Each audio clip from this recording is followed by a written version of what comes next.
righty. What's up, Ringside Nation? The Ring Boys are back. Still down one. We're here. Like we mentioned, we were going to bring a surprise episode and talk about the permutations of the matchups coming up. I'm here with my beautiful co-host, Doc. Doc, how we feeling? Doing great. Ready to get back at it. Yes, sir. And I came up with the title for this episode. It's a work in progress of the segment. Doc doesn't even know the name of it yet. I know he's going to hate it. We're calling it. Are you ready? The Permutation Perspective. Thoughts? You hated it. Anyways, we got some fights to talk about here. Fresh off the youth. Power coming up with that name. No, while I was doing the switchover of the segment, that came into my mind, and I was like, I'm just going to toss it out there. We let it go. We're one take Jakes here, man. That's what we are.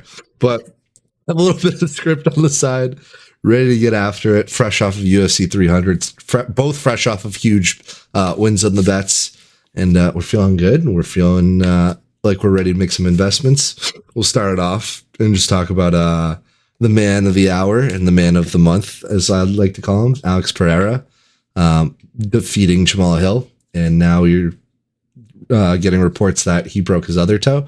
It's like, oh, sick. So now he's not going to fight at 302, even though Yuri said he would turn around in 2 weeks. So we can scratch him off his next opponent list. But Doc, there's so many people that Alex Pereira could fight right now. So give me your thoughts and where you think that he might go and where do you want to see him go? Yeah, the question is, what weight class is he fighting in? So I anticipate him staying at light heavyweight for at least a little bit longer.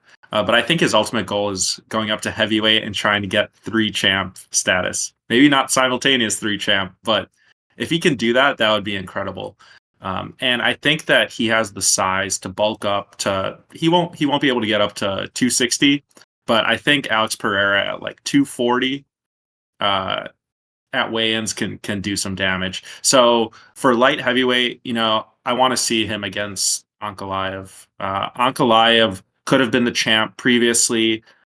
He had a bunch of unfortunate circumstances that led him to not being the champion, but he has an insane win streak. He had a draw in the middle of that win streak where I thought that he won. So, he hasn't lost in so many years and he has dominated opponents ever since his loss to Paul Craig in the final second, that he is deserving of a real title shot. So I want to see him against Alex Pereira, and that'll be interesting because Ankalaev is a really good striker. He has good strike defense. He has some wrestling. He's not like your typical Dagestani, but I think that it'll pose a bit of a challenge for Alex Pereira, and that's what we want to see. We don't want Alex Pereira just to get people that can only stand and strike and want to stand and strike with him, because he will beat all of them. So I think that makes for an interesting matchup. Now, what I would love to see is him against John Jones. But in order for that to happen, John Jones has to stay out of trouble. John Jones has to stick around for long enough. And I think that there are a few people in front of him that he has to fight, both on John Jones' side and Alex Pereira's side. Tom Aspinall has to be fought by both of them, in my opinion. So we'll see where this goes. But I think that could be like a John Jones retirement fight. If John Jones faces Stipe, beats Stipe, faces Tom Aspinall, beats Tom Aspinall, and then is like, you know what? I'm just going to prove to you all that I am the GOAT. And I will fight Alex Pereira. I'm not scared of him. I fought big strikers in the past, and I've beaten them. And I think that would be the end to the greatest MMA career of all time, if that happens. But there are just so many ifs. There's so many variables at play. John Jones is still injured. He's getting old. So many options, but it's all exciting. And Alex Pereira has made himself into a superstar. He'd be a bigger superstar if he knew English, but I think that comes with time. And he has cemented himself as one of the UFC greats in such a short career here. Well, if he's on the Glover to share revenge tour, John Jones is the only opponent left that he's got to scratch off. So I think that tour would sell more than like a Taylor Swift tickets. Nonetheless, I definitely want to see him go against John Jones. That's like everyone's dream. But like you mentioned, John Jones has a lot of variables at play before he can realistically get back in the ring. and obviously fighting alleged drug testers in the morning of them coming to your home isn't a good look, but it's all speculation. Not to make it more about the heavyweight division, but you gotta think. Tom Aspinall is out here confirming he's fighting in Manchester over the summer. Okay, so he has a fight. Cyril Gane is saying he's fighting in France in September. Okay, so they're not fighting each other, thank God. So it's like now everything's up in the air. It's like if Tom's not fighting John Jones and John Jones frees up, all right, we got some movement, we got some leeway here. But if it's like he has to fight Stipe, like the rumors are saying, I think that's a lose-lose situation for everyone. No one's going to watch that pay-per-view. No one's going to watch that fight. Like, as into the magnitude of what just sold for the Gateway for 300, being the third most sold pay-per-view of all time, like 16, almost 17 million. But yeah, I want to see Alex Pereira stay in light heavyweight, do one more title defense before he chases down Tom, and get some film on him, gets a weight gain instead of a weight cut, and trains at that weight. As opposed to, I know he rehydrated to like 230 when he fought Jamal Hill. So it's like he's hangering and lingering around there, and he's training at his normal, like, natural weight. But it's like when you go up in weight, then it's like, okay, like your body is the same. You're not like trying to dehydrate yourself. Like you're fully ready to prepare to go to war at that exact weight and in exact trainings of what you've been doing. I'm right there with you. I think Magomed should be number one, even though Yuri's number one on the rankings, and Magomed's stuck at 2. I keep seeing these absolute casuals say, well, you got to see Yuri and Magomed go at it. No, you do not. Yuri just fought Alex Pereira. He lost. He should be secondary now.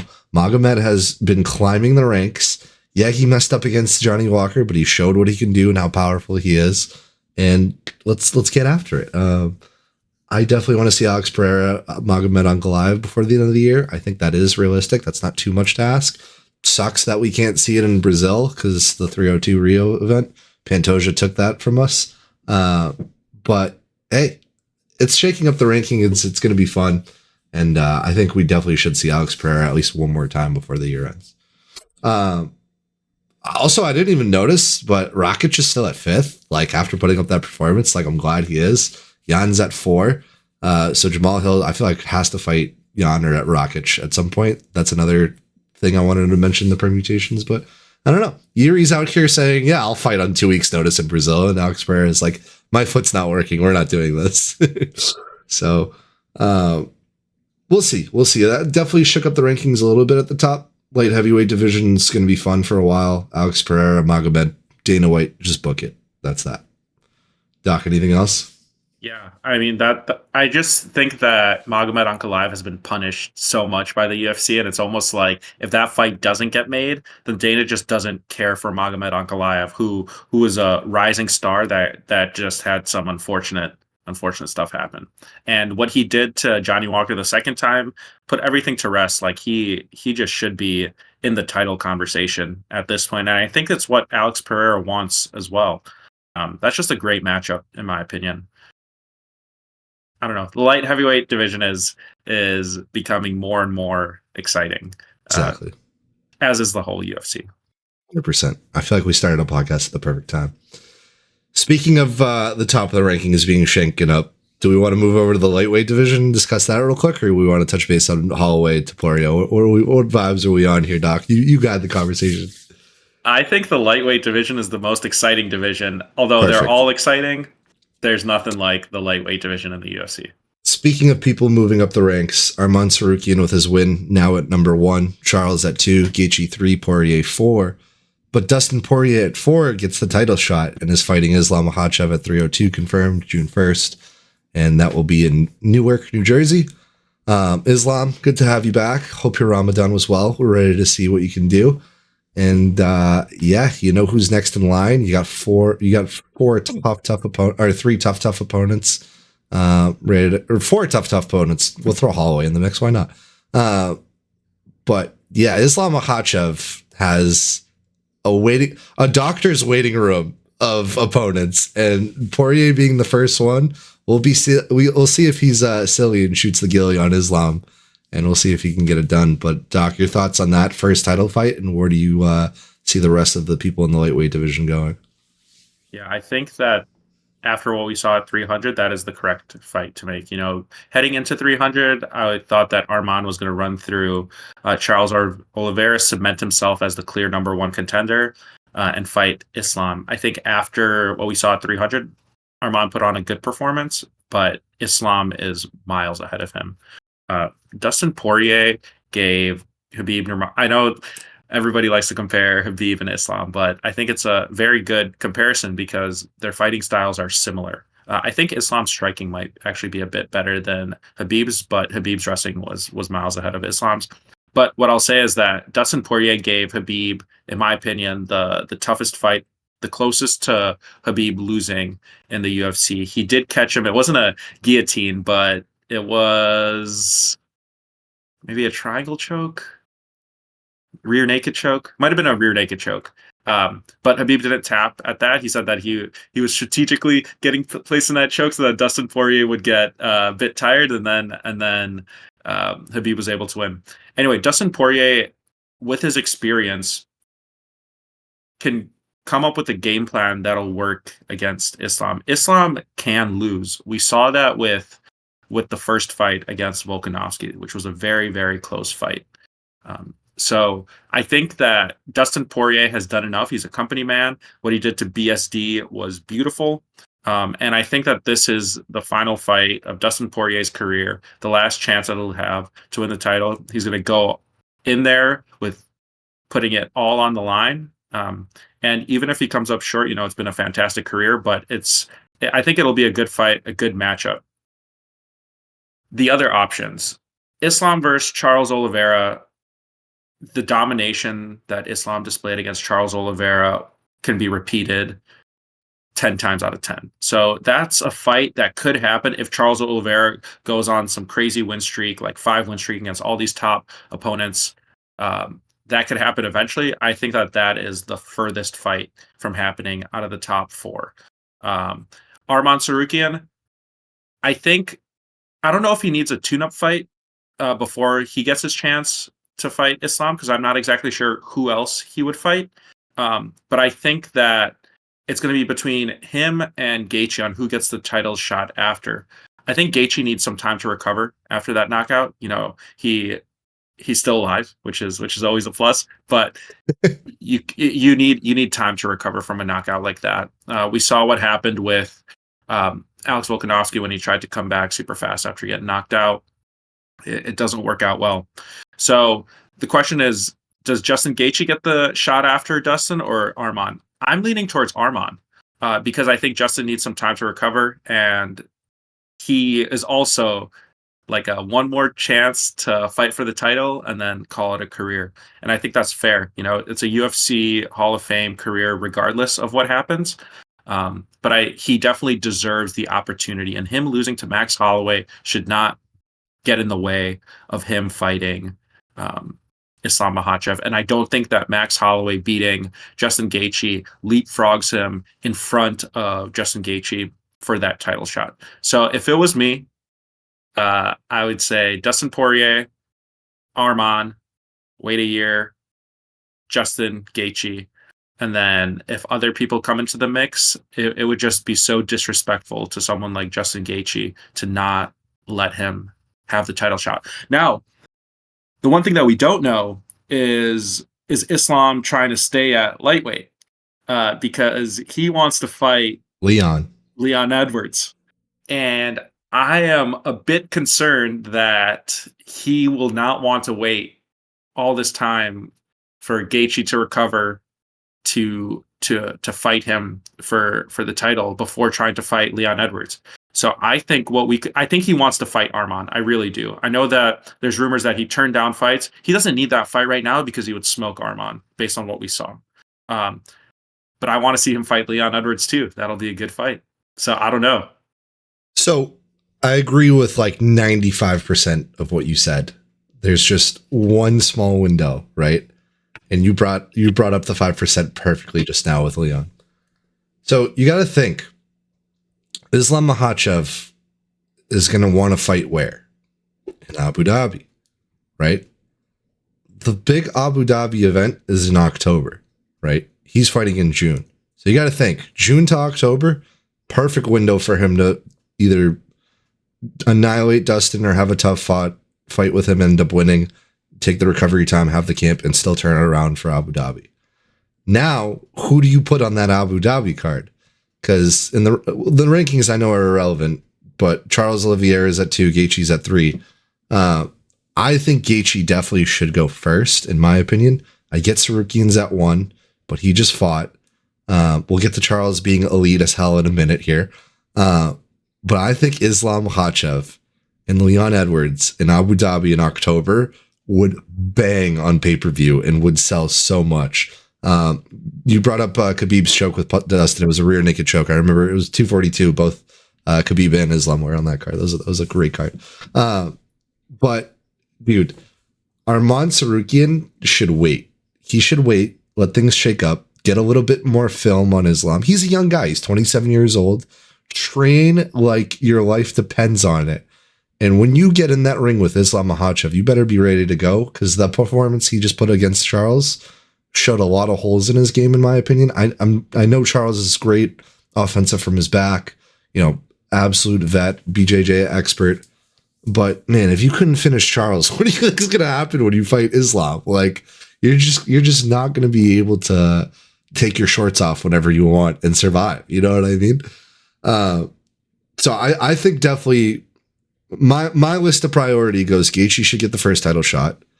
And if they can't make Leon or Islam work at Abu Dhabi, if Leon fights this summer in Manchester and he doesn't want want Islam. I wish he wanted Khabib. But if that happens, that is going to be one of the craziest fights ever. And this would be one of the most staple history years of UFC history, with Abu Dhabi, Islam Makhachev, Leon Edwards, and the UFC 300, 299 events we just had. Now, with all that being said, if they can't make that happen, they should definitely do Islam Makhachev versus Justin Gaethje in Abu Dhabi in October. Like, I don't see any other permutation of a realistic title fight for Islam to fight again this year. I just don't. Thoughts? So yeah, it's just a matter of do you give it to Arman or do you give it to Gaethje? Yeah, and we know that Gaethje needs time to recover, because he face planted. He's face planted before. It's also just like Gaethje's older and Arman's younger. You have more with Arman longer term than you do with Gaethje. So I don't know why they wouldn't have Gaethje go first. You know what I mean? Because it's like Gaethje waits around. He's going to regress. He's getting old, especially his confidence after just getting dropped off at daycare by Max Holloway. You know what I mean? That's my perspective on it. Obviously, I don't make the fights. I'm not Dana. I'm not Hunter. Like, they know way better than us. They always get it right. They know what's going on behind the scenes. But that just makes sense to me. Let the older guy go. He's been around. He's been in the top 3 way longer than Arman Sarukian has. I get Arman Sarukian's on this fire, whatever many fight win streak, and his last loss was Islam, and that's a great title. But you have that narrative for a while. We forgot. Sorry, but before you continue, no, he lost to Gamrot. Oh yeah. He lost to Gamrot, so his win streak isn't crazy. I mean, again, questionable loss to Gamrot, in my opinion, but it happened. And I get that Gaethje's old and he just gets one more shot, but he's not at the point where he's declining in his career. He's putting on masterful performances. What he did against Dustin Poirier, let's not forget, that was pure class. So he is still learning stuff and he's still performing really, really well. And I would hate for him not to be able to give it his all. If October is too early for him. Yeah. But I think you're very right. Islam and Leon sounds perfect for Abu Dhabi. Leon wants it. He doesn't say no. So remember, he never does. And Islam will be recovered from Ramadan. He'll beat Dustin Poirier, and I think he wants it too. And I think Dana will be okay with it. Yeah, because Islam has done enough in the division already. I think we should definitely see Leon versus Shavkat in England, or Leon versus Bilal. I think Bilal's more deserving if we leave it up for opinion. I think they're probably going to make it Shavkat because it'd be more exciting, unfortunately. But let Leon do his business. I'm sure either one of those, I still would take Leon if he ends up winning, him and Islam in October. Like, that's insane. That's insane. You know what I mean? If he loses, I don't care enough about Islam Bilal or Islam Shavkat. I think that goes to the wayside, and I don't think Islam cares enough either. I think he wants to beat Leon because Leon is the multiple defending champ that hasn't lost in forever. Yeah. At that weight class. So if he loses, then that and he's just such a good matchup for Islam too. Like the striking, the defense. Like he just won. I know Colby Covington was Colby Covington. He didn't shoot for any takedowns, but like he's just a scary guy to take down, and that's like a perfect 1-2 of a matchup you'd want. The other thing I wanted to bring up: how pissed would you be if Max Holloway ends up getting a title shot at lightweight against Islam Makhachev in October? I think we can. That's a great segue into the next point, and is what is Max Holloway going to be doing here? And Max Holloway has Ilya Topuria mentioning his name. Fear in him, like visible fear in Topuria. Yeah, let's see it. I mean, I'm ready. Max Holloway, Alex Volkanovski, the 3 fights that they had. There was 3 fights, right? Yeah, and he lost 2, and there was 1 draw or DQ or something, or lost all 3. So I'm pretty sure they were all really good performances. 100%. Ilya Topuria just knocked out Alex Volkanovski. Alex Volkanovski was coming off a recent knockout, questionable chin. He was doing well in the first round. I want to see Ilya Topuria against Max Holloway, and Ilya Topuria is not going to be standing and striking with Max Holloway after this most recent performance. No way. There is 0 chance that he's going to risk standing up and fighting, and he's going to try to take down Max Holloway. So let's see what happens with that. But he has to get close in order for that to happen. And we got Max Holloway, the sniper, just ready to unleash. So that's going to be an exciting fight. Ilya Topuria wants it to be for the BMF belt. No, Ilya Topuria is not a BMF. Max Holloway deserves that title. Ilya Topuria doesn't get to call the shots here. He is not the one that is going to be selling this fight. It's going to be Max Holloway, and that's it. The contract negotiations, I don't think Ilya Topuria deserves to make more money, even though he's the champ. I think Max Holloway, regardless of outcome, should be getting paid more.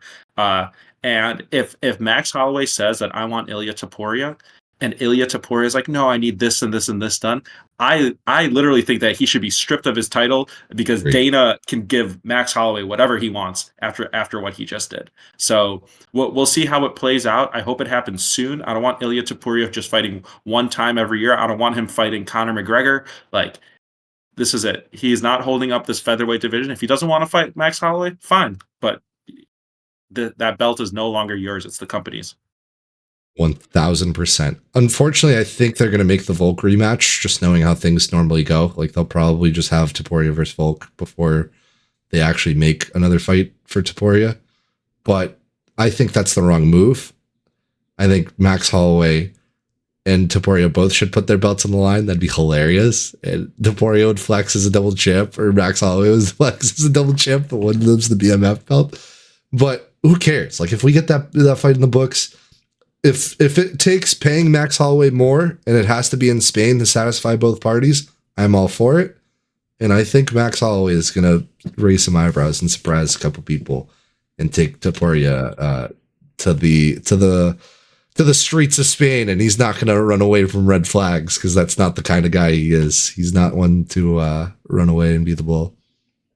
Yeah, and I'd be interested in seeing if Max Holloway, just with like 30 seconds left in the first round, stands in the middle of the ring, is like, let's throw down. I want to see what Ilya Topuria decides to do, because he is not Justin Gaethje. And, you know, on paper, Max Holloway, Justin Gaethje is the most exciting fight ever. Ilya Topuria versus Max Holloway, honestly, it doesn't feel like, it doesn't get me as excited. It'll be a good fight. It won't be a fantastic fight, and that's just because Ilya Topuria is not proven. We don't know exactly what he's going to do during these fights. But I think that it should be done. I think Max Holloway, you know, former featherweight champ, might be the best featherweight of all time, ran into Volk, who was on an unstoppable streak for so long. Volk decided to mess around, switch weight classes, try to prove that he is a pound for pound. I think that led to his losses, unfortunately, because he got matched up with Islam, who will not be losing anytime soon, and that's it. But Max Holloway fought Volk when Volk was unstoppable multiple times, put on excellent performances each of those times. Now he has a chance to beat somebody other than Volk for the title. Let's try to get it to him. He put visible fear in him, though. Like, yeah. Go ahead. Sorry. I'll just say that I think that Max Holloway, he can try to continue on in lightweight, but I think that right now for him the number one goal should be get this featherweight title. He can explore lightweight later, but this fight that he just had was mainly for the BMF. It wasn't about solidifying himself at lightweight, in my opinion. But what it did show is that we can have another Max Holloway versus Dustin Poirier, which would be fantastic to see at some point, but it's not as important as him. His legacy is already cemented, but his star power is so big right now. Get him into that featherweight championship fight, and let's see how he does. That Dustin Poirier fight will be there. Dustin Poirier will, even if he loses to Islam, he'll stick around for Max Holloway 3. So 1,000%. 1,000%. I want to see that fight happen so bad, him and Topuria. Man. I think we definitely need to make him and Topuria first, him and Poirier, and then him and Islam. Like that. I think that's a realistic path that you make for Max Holloway.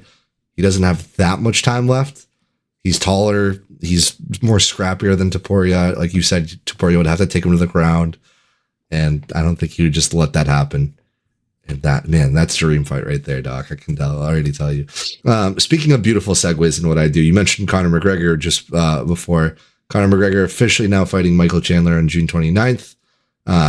As the betting odds have it now, McGregor is the favorite. Michael Chandler is plus 100 as the underdog.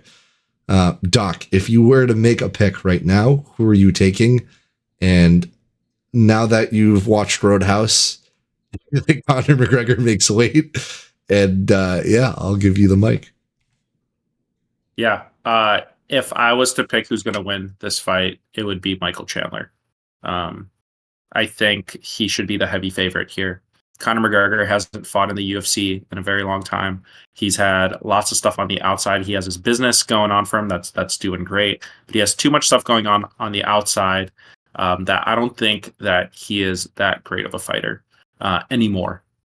He did a lot early on in his career when he was very focused on training, but that's just not the case right now, and that's okay. He's done so much for the UFC that he can do whatever he wants. But the last person that he beat, I think, without checking the internet, was Donald Cerrone, right? Yep. So when he won that fight, Donald Cerrone was in the midst of his conclusion of his career where he lost a ton. So that wasn't that impressive. That's where we saw the introduction of the shoulder strikes from Conor McGregor. I remember watching that fight very vividly. But Chandler came from Bellator and put on just so many exciting performances. He almost beat Charles Oliveira, very close to getting him out. He front kicked Tony Ferguson in the face. And, we brought up on the last episode, like, what is the most craziest celebration after winning? Because you were thinking it was like Alex Ferreira with what he did against Jamal Hill. I was saying Israel Adesanya with his bow and arrow on Alex Ferreira. No, all of it's wrong. It is Michael Chandler front kicking Tony Ferguson in the face, Tony Ferguson's lifeless body on the mat, and Michael Chandler doing 4 or 5 backflips right next to his lifeless body and pointing to the crowd like, one more. He's like, absolutely. And then just doing another one. That is the most ruthless celebration of all time, at least what I can remember. But anyway, Chandler although he has lost some close fights, he makes it exciting every single time. He has tremendous power, and McGregor, I'm sure he's worked on some stuff, but he's going to have ring rust, and this is too tough of an opponent to come back out to. So if it was right now, I say Chandler wins. But if McGregor wins, oh my. The world would be on fire. The world would be on fire. The UFC gets into a new era. The McGregor revenge round tour. 2. The revenge tour for Conor McGregor at 35 years old. Well, I think we're underlooking a big thing. On the set of Roadhouse, I read something and I just confirmed it Googling on the side. Conor McGregor at his heaviest was 190 pounds on the set of Roadhouse. And he looked like a dog. He looked shredded. He looked ripped. He played that Knox character perfectly. Movie was awful. But I'm taking McGregor to lose against Chandler. I wanted to say it in that way and surprise you because you thought I was going to pick up for a second. But I don't think this happens still. Like, I genuinely don't see McGregor, one, staying out of trouble, like punching Miami Heat mascots. The playoffs are coming soon. We'll see what happens. And two, I don't see him cutting, 35 pounds of weight? Like, because they're going to have to fight at 155, no? Or are they going to... No, I think they're fighting at higher than that. Are they fighting at 170? I think 170, most likely. So then throw everything I just said out of the window, folks. They're cheating, so Conor McGregor can make this a catch weight fight. It might be higher. It might be 185 too. I'm not exactly sure. Here, let me try to look it up. Yeah, look into that while I discuss my next point. And it's like after he broke his foot in 2021 and recovered, I get it's been 3 years. Like the ring rust, like you saw how poor he was at coaching on The Ultimate Fighter. You saw how like animated and how much he loves fighting and how passionate it is, and that's who Conor McGregor is. But Michael Chandler is just far more technical, far more logical, and has been doing it for a little bit longer than Conor McGregor has.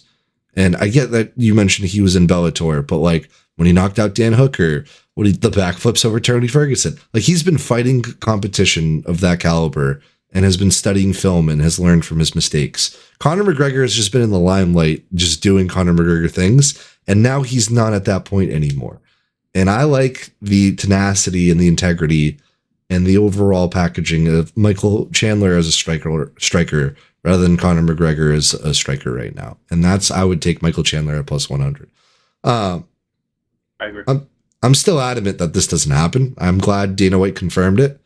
Hopefully they make weight. No BS outside of the ring happens, and we actually get to see this on June 29th. But man, I don't see Conor McGregor winning. That's going to be a crazy week in MMA. Like this 22nd, the Saudi Arabia, Robert Whittaker comes out Chimaev, and then we get Conor McGregor, Michael Chandler the next week. Like what? But yeah, those are my honest thoughts as of now. We'll do another permutation perspective segment. That name is subject to change. Doc's look on his face, but I don't know. I don't know. I'm sticking with Chandler. It was my immediate thought when they announced the Ultimate Fighter. It's still my immediate thought now. And yeah, we'll have to see what happens. And it's at 170. Okay, so 170, I'm a little bit more confident. 155, no shot it happens. 170, okay. I could see it kind of happen. Would this go on their professional record, though? It would have to, right? I think so, yeah. Yeah, I'm interested to see how that would be. But before we segue from the lightweight division, there was one more thing I wanted to bring up. Actually, two more fights that we'll bring up. Charles is not getting enough credit for how elite he was. Like, the fact that, yeah, he was bloodied. Yeah, Arman won via split decision. I do agree with that decision still to this day. The fact that he was able to hang with Arman, make it tough on him, and make it, like, dirty and, like, get him in so many submission attempts shows you the level of the fighter he is.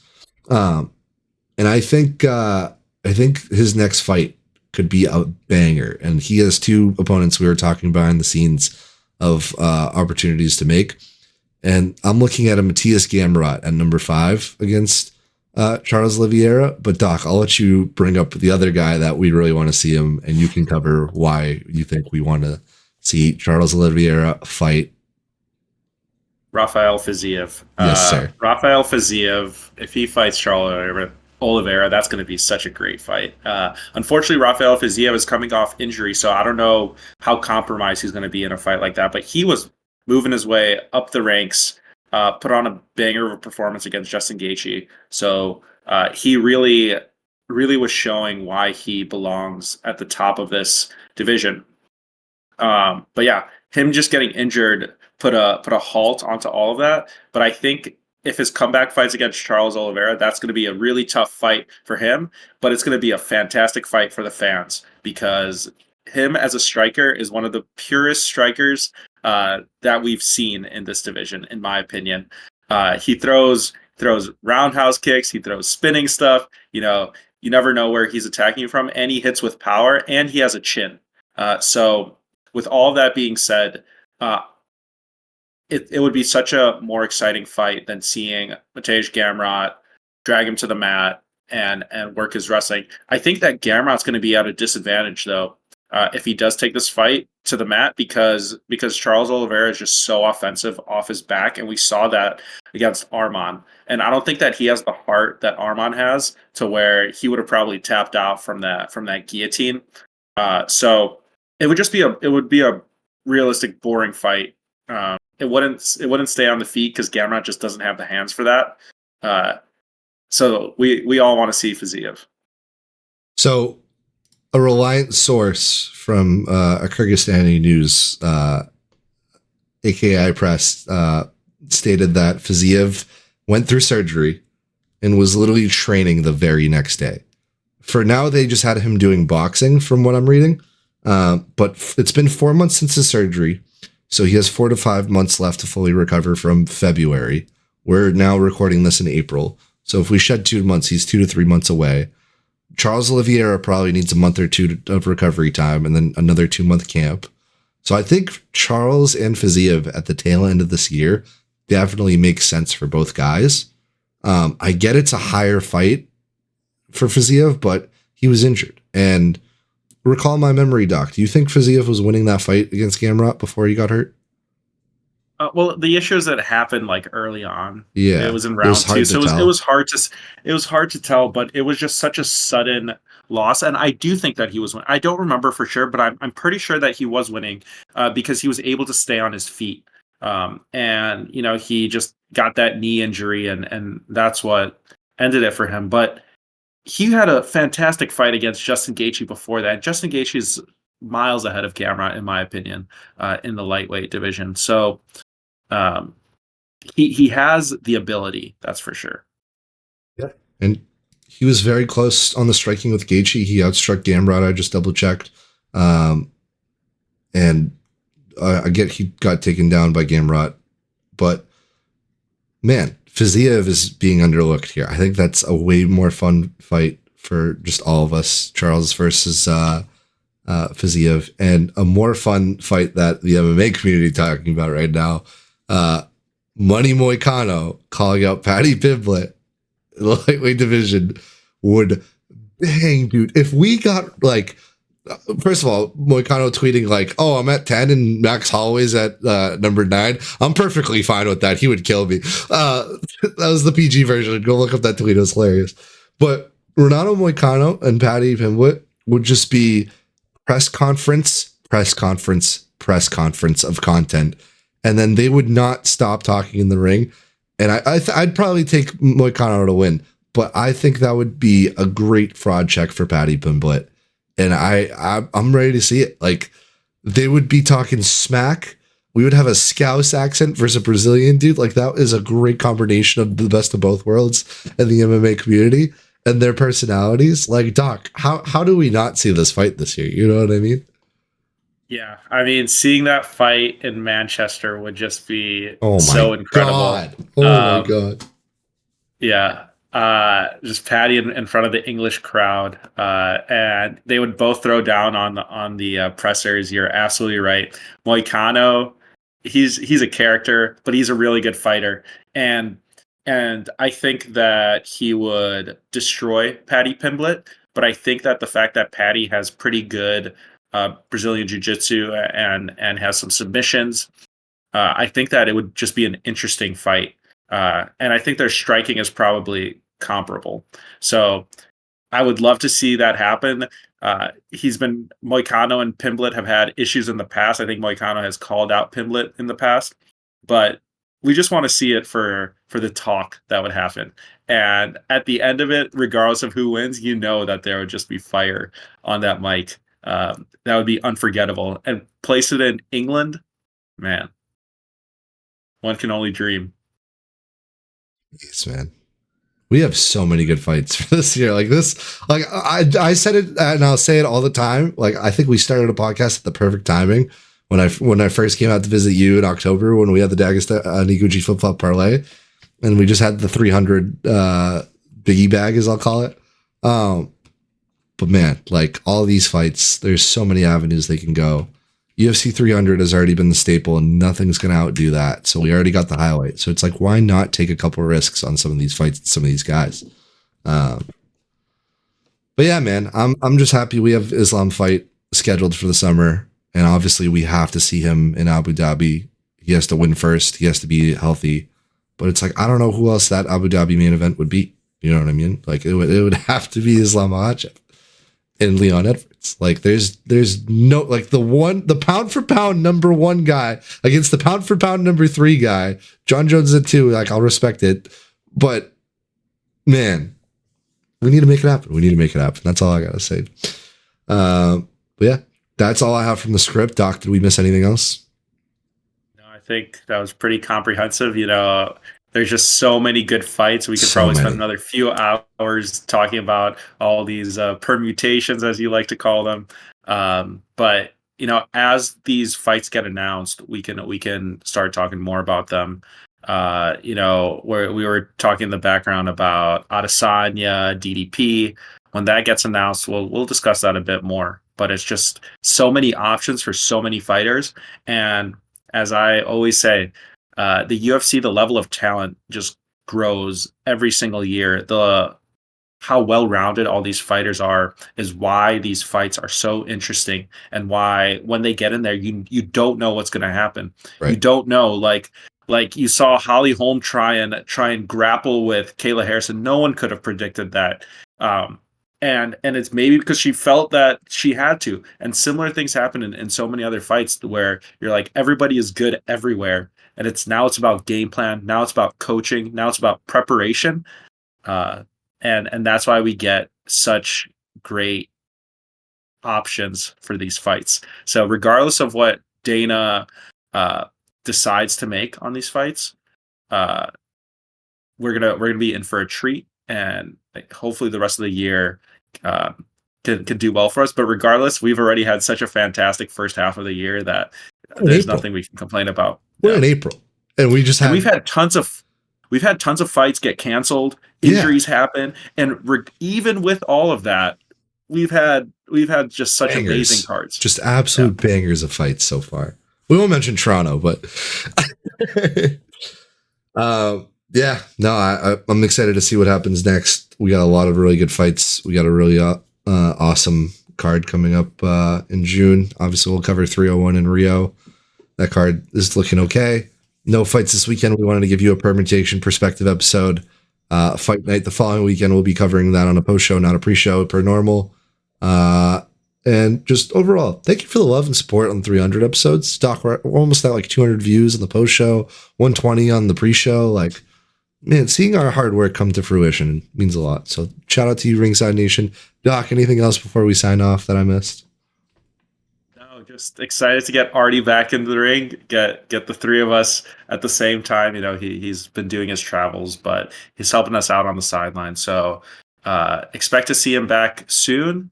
And yeah, thank you for the support. Please leave some comments so we know what to work on. I think we're getting in a better flow of things, making these episodes a bit shorter, but still getting the important stuff out there. And yeah, thank you, like Alex said. Ringside Nation, peace.